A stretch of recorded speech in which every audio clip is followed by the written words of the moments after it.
Selamat berjumpa kembali dengan kami di channel Ungkap Kasus Ijazah Palsu DPR RI. Kami dari Forum Masyarakat Peduli Politisi Bersih kembali akan mengkampanyekan sebuah gerakan menolak upah kasus ijazah palsu.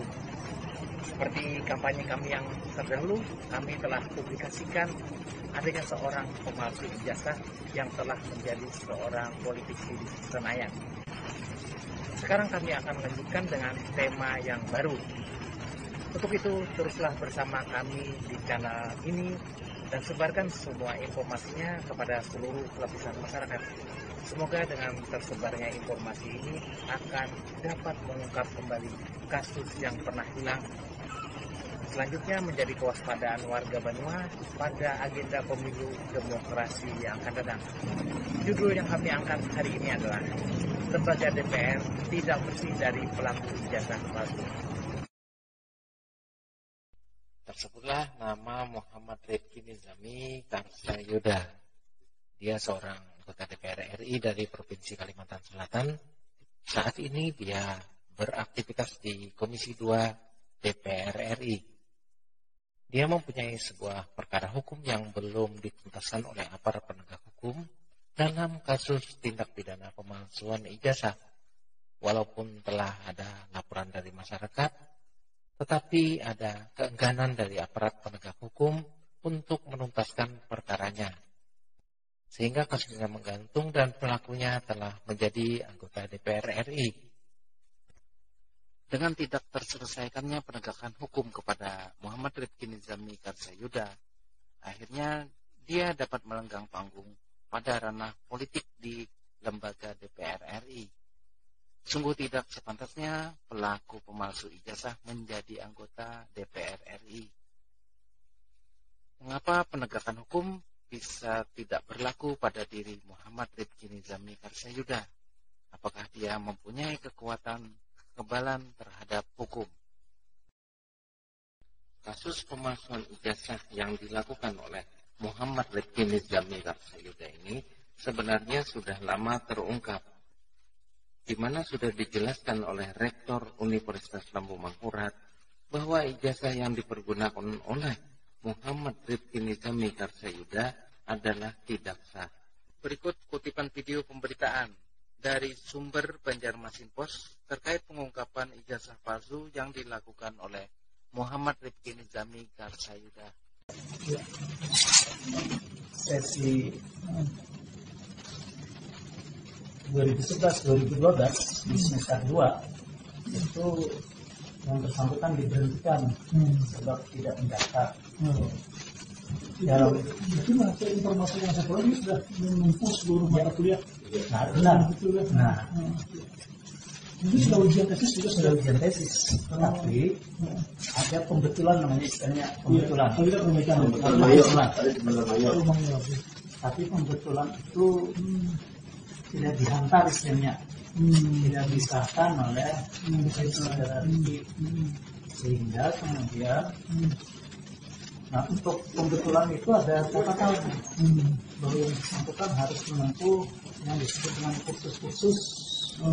Ada 5 kursus yang diambil mau diujikan modelnya kan ya, kemudian harus kursus waktu pembetulan sekitar 6 bulan sampai dengan 9 bulan.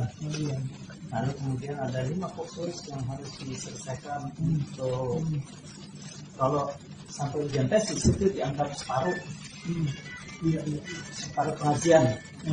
Ketika diminta untuk menghantar pembetulan tesis, yang bersangkutan tidak lagi menghantar istilahnya di sana. Dan di 2011-2012 itu tidak mendaftar, sekiranya tidak mendaftar lalu kemudian dianggap diberhentikan. Jadi saya terima nih laporannya berikannya. Kebetulan saya juga kemarin sudah dikontak oleh Pak Menteri juga menanyakan isu yang berkembang ini ya. Terima kasih Pak Dekan ya. Terima kasih Pak Adi. Ini sudah diterima ya. Inilah bukti surat yang didapat dari Fakultas Undang-Undang Universitas Kebangsaan Malaysia, di mana ada ketegasan dari Dekan Fakultas Undang-Undang yang menyatakan bahwa status Muhammad Rifki Nizami itu gagal dan diberhentikan. Inilah bukti salinan ijazah dan transkrip nilai palsu yang dimiliki oleh Muhammad Rifki Nizami Karsayuda.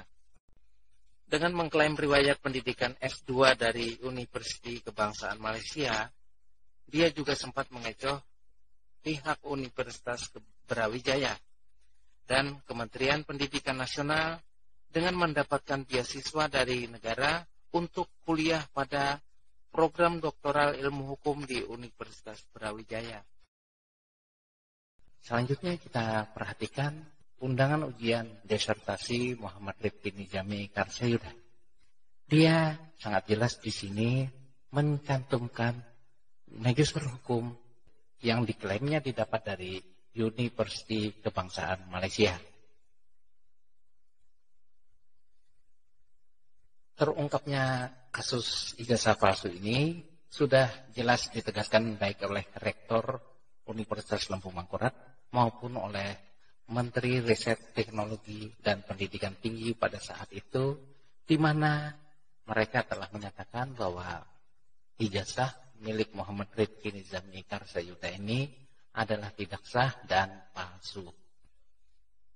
Karena kasus pemalsuan ijazah tidak diproses secara hukum oleh aparat penegak hukum, pada akhirnya Muhammad Rifki Nizami menjadi seorang politisi Partai Demokrasi Indonesia Perjuangan.